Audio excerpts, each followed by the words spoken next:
नमस्कार, नम राकेश कुमार आप सभी का स्वागत है कुमार राकेश प्ले पे। दोस्तों कैसे हैं आप सभी? देखिए अगर आपने एमपी हॉस्पिटल असिस्टेंट का फॉर्म भरा है, तैयारी कर रहे हो, सिलेक्शन लेना चाहते हो और आपके मन में बहुत सारे डाउट्स है कि एमपी हॉस्पिटल असिस्टेंट होता क्या है? एमपी हॉस्पिटल असिस्टेंट का ये पद पहली बार सर्जित हुआ है दोस्तों, यानी पहली बार ये भर्ती आई है, तो आपके काफ़ी सारे डाउट बनने जायज़ भी हैं। इसमें सैलरी कितनी मिलती है? इन हैंड सैलरी कितनी मिलती है? एमपी में ये क्या रूल है? फर्स्ट ईयर में 70%, सेकंड ईयर में मतलब फुल सैलरी कब मिलती है, कितनी मिलती है, इसको लेकर कंप्लीट डिटेल में डिस्कस करेंगे। फ़ायदे क्या है, नुकसान क्या है इस भर्ती के, इसको लेकर भी बात करेंगे और इसी के साथ में आपके लिए बेस्ट हो सकती है कि नहीं हो सकती है और साथ ही में काम क्या करना पड़ेगा, ड्यूटी आवर्स कितने होते हैं और छुट्टियाँ कितनी मिलती है, पढ़ने का टाइम मिलेगा कि नहीं मिलेगा, वर्कलोड कितना है और रहने की सुविधा मिलेगी कि नहीं मिलेगी। मतलब ए टू जेड सारे डाउट्स आपके क्लियर कर दूंगा और सिलेक्शन की भी रणनीति इसी वीडियो में आपको पता चल जाएगी।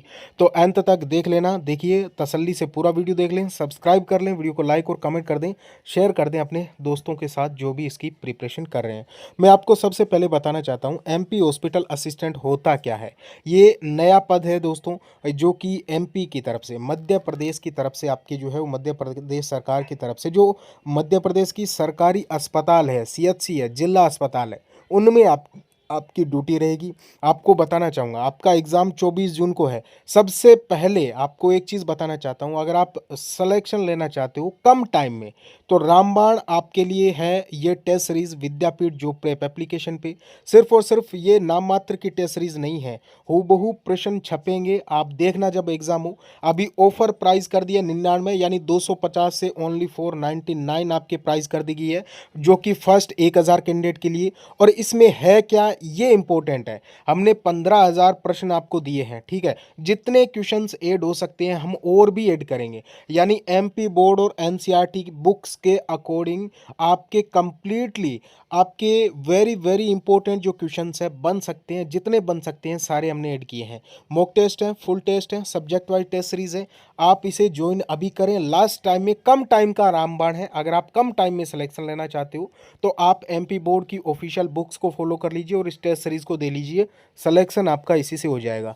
टेस्ट सीरीज़ आपको एप्लीकेशन पे जाना है और फिर लॉगिन करने के बाद में सेकंड नंबर पे टेस्ट सीरीज ऑप्शन होगा, इसके ऊपर क्लिक करना है। इसमें आपको सबसे ऊपर या फिर आपको जो है वो इसी सेक्शन में आपको दिख जाएगा एमपी हॉस्पिटल असिस्टेंट, ठीक है दोस्तों। इसको आप ज़रूर देख लेना, एक बार डेमो ज़रूर चेक कर लेना, ये मेरा आपको कहना है। अब सबसे पहले आपको बताना चाहूँगा जॉब लोकेशन आपकी कहाँ पे रहेगी। तो देखिए मध्य प्रदेश में आपका जॉब लगने वाला है, मतलब आपको ताउम्र जॉब करना पड़ेगा मध्य प्रदेश में, ठीक है। इसी के साथ में आपकी ड्यूटी कहाँ पे रहेगी। तो देखिए ब्लॉक लेवल के जो अस्पताल है, मतलब थोड़े से मीडियम लेवल के बड़े अस्पताल है, जिला अस्पताल है यानी कि जिला स्तरीय, सीएचसी मतलब आपके तहसील स्तरीय, या फिर हम बोल सकते हैं कि छोटे जो आपके अस्पताल होते हैं इनमें आपकी जो है वो ड्यूटी रहने वाली है, ठीक है। अब ड्यूटी क्या रहेगी, आपकी पोस्टिंग जो है वो कहाँ पे रहेगी, तो मैंने बता दिया एमपी के सरकारी अस्पतालों में। अब ये आपके दोस्तों एक चतुर्थ श्रेणी कर्मचारी की पोस्ट है, यानी आपका मतलब सबसे नीचे स्तर की, हम बोल सकते हैं एक लेवल के अकॉर्डिंग देखें तो नीचे स्तर की जॉब है, लेकिन इसका काम जो रहता है वो कोई भी यहाँ पे आपको कोई सफाई का काम नहीं करना है, कोई आपको वहाँ पे झाड़ू पोछा नहीं लगाना है, ना ही गंदगी उठानी है, कुछ नहीं करना है ऐसा। आप एज ए असिस्टेंट जा रहे हो दोस्तों, ठीक है। यानी जैसे दूसरे डिपार्टमेंट में, जैसे एसएससी में एमटीएस की भर्ती आती है मल्टीटास्किंग स्टाफ, उसी टाइप से हॉस्पिटल में जितने बेसिक काम हो सकते हैं, जितने बेसिक काम हो सकते हैं वो सारे काम आपको करने पड़ेंगे नॉर्मली। यानी जैसे दोस्तों मरीजों की देखभाल नॉर्मली, डॉक्टर और नर्सों की सहायता करना, मरीजों को वार्ड या फिर ओपीडी तक पहुंचाना, और अस्पताल की साफ सफाई और जो व्यवस्था उसको बनाए रखना, मतलब साफ सफाई करवाना आपकी जिम्मेदारी होगी। वो भी इसी के साथ में ये है कि मेडिकल उपकरण और जो सामान है उसको संभालना है, मरीजों की बेसिक जानकारी दर्ज करना है, दवाइयों और जो रिपोर्ट्स है उनको पहुंचाने में सहायता करना है, इमरजेंसी की स्थिति में स्टाफ की मदद करना है, मरीजों के बेड और वार्ड की व्यवस्था देखना है। मतलब एज ए वार्ड बॉय आप काम करोगे, ठीक है। अगर आपके किसी मतलब जैसे बड़ा हॉस्पिटल है तो उसमें अलग अलग डिपार्टमेंट भी होते हैं। तो अगर आपकी ऑफिस में ड्यूटी है तो आपको ऑफिस का नॉर्मल मतलब डॉक्यूमेंट से रिलेटेड नॉर्मल काम करना पड़ेगा। अगर आपकी ड्यूटी मान लीजिए वार्ड में है तो उस वार्ड से संबंधित आपको मतलब कंप्लीट व्यवस्थाओं को देखना वगैरह, ये चीज़ें आपकी रहेगी। और इसी के साथ में आपको अस्पताल के जो नियम है उनको पालन करने में सहयोग करना है। जो डॉक्टर है, जो नर्स है, वहाँ के जो सीनियर कर्मचारी है, उनकी मदद करना है। वो आपको जो नॉर्मल काम दे वो आपको करना है।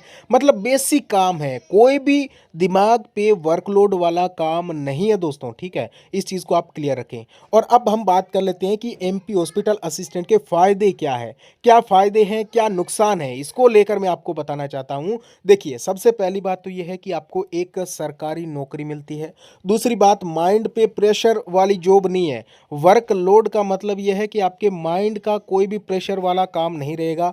इसी के साथ में सैलरी इसमें आपको अच्छी खासी देखने को मिलती है। रहने के लिए क्वार्टर भी मिल जाता है, फैमिली को भी रख सकते हो। लीव आपको इसमें छुट्टियां मिलती है दोस्तों, CL 14 मिलती है। EL आप 30 ले सकते हो। HPL यानी हाफ पे लीव आपको 20 मिलती है। और इसी के साथ में गवर्नमेंट जो मेडिकल के अकॉर्डिंग आपको जो छुट्टियां मिलती है, ठीक है, यानी मेडिकल कैलेंडर के अकॉर्डिंग जो छुट्टियां होती है वो सारी छुट्टियां आपको मिल देगी। सबसे बड़ी बात, इसमें पढ़ने का टाइम मिलता है कि नहीं मिलता है, इसमें प्रॉपर आपको पढ़ने का टाइम मिलेगा दोस्तों, ठीक है। यानी 8 घंटे की ड्यूटी होगी, 8 घंटे की ड्यूटी होगी। उसके बाद में आप जो है वो बिल्कुल फ्री रहोगे, आप अपना काम कर सकते हो, आप जो है वो पढ़ाई को अच्छे से टाइम दे सकते हो। और आपको बताना चाहता हूँ सबसे बड़ी बात है कि बेरोजगारी का जो टेग है दोस्तों, उससे आपको मुक्ति मिल जाएगी कुल मिला के।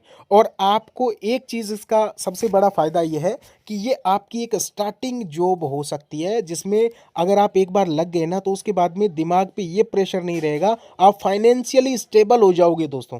आप अगर अच्छे से आगे कुछ और अच्छा करना चाहते हो, बहुत बड़ी नौकरी लगना चाहते हो, अगर आप यूपीएससी की भी तैयारी करना चाहते हो, अगर आप एसएससी सीजीएल की करना चाहते हो, तो आप अच्छे से कर सकते हो। आपके लिए बहुत सारे ऑप्शन खुल जाएंगे। अगर आप अभी बेरोजगारी में स्टार्ट करोगे तो हम काफ़ी सारी प्रॉब्लम आती है, फाइनेंशियली दिक्कतें आती है, वो नहीं रहेगी। फिर आपके चाहे 1 साल में लगे, 2 साल में लगे, 3 साल में लगे, कभी भी लगे, आप बहुत कुछ अच्छा कर सकते हो, ठीक है। तो इस चीज़ को आप सोचिए, ठीक है। कुछ भी ना हो इससे तो अच्छा है कि हमारे पास एक सरकारी नौकरी, अगर कहीं पे नहीं भी लगेगी तो भी ज़िंदगी अच्छे से कर सकती है। ये मेरा आपको कहना है। अब हम बात करें इसमें आपको सैलरी कितनी मिलती है, तो देखिए भाई, 3 साल का प्रोबेशन रहता है एमपी हॉस्पिटल असिस्टेंट में। यानी 3 साल तक आपको जो है वो सैलरी मिलेगी। वो मिलेगी दोस्तों, पहले साल में 70% में सैलरी मिलेगी, दूसरे साल 80%, तीसरे साल 90% आपको सैलरी मिलेगी। अब अगर हम बात करें आपके चौथे साल जो पूरी सैलरी मिलेगी वो कितनी होगी, तो आपको बताना चाहूँगा।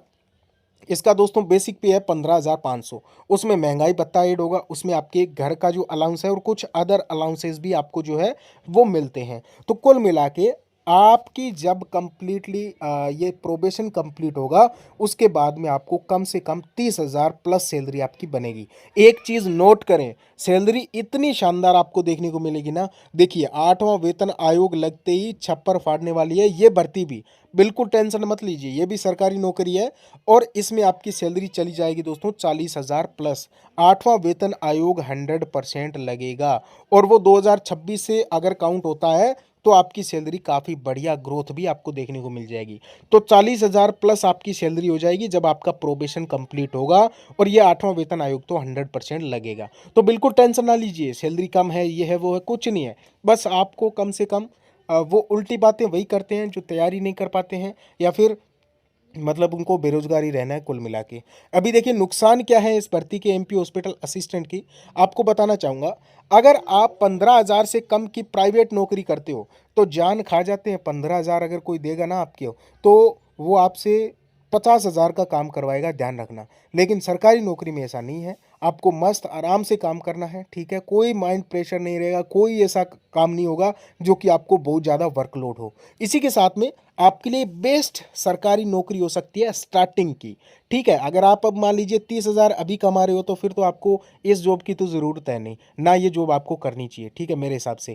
क्योंकि आप फाइनेंशियली वैसे भी स्टेबल हो, कुछ अच्छा कर सकते हो। बाकी अगर आप 10-15,000 की या 20,000 की नौकरी कर रहे हो और आगे कोई फ्यूचर है नहीं, तो ये आपके लिए बेस्ट है, क्योंकि इसमें सैलरी आपके बढ़ते बढ़ते बढ़ते लास्ट एंड फाइनल तक आपके 70-80 हज़ार सैलरी इसकी भी चली जाएगी, ध्यान रखना, जब आप रिटायर हो गए। और उसके बाद में पेंशन वगैरह भी, ये सारी चीज़ें आपको मिलेगी, तो एक बढ़िया चीज़ है आपके लिए स्टार्टिंग के लिए। बाकी कोई आपके डाउट है दोस्तों कमेंट कर देना। और जो विद्यापीठ की टेस्ट सीरीज़ है, इस ऑफर का लाभ उठाइए। एक मतलब मान लीजिए कोल्ड ड्रिंक के प्राइस में आपको वो क्वेश्चंस मिल रहे हैं जो आपके एग्जाम में सबसे इंपॉर्टेंट है। एक बार आप डेमो ज़रूर लगा के देखना और फिर चेक करना कि किस टाइप का कंटेंट हमने आपको दिया है। बाकी कोई डाउट हो कमेंट कर दें। ओके, थैंक यू, नमस्कार।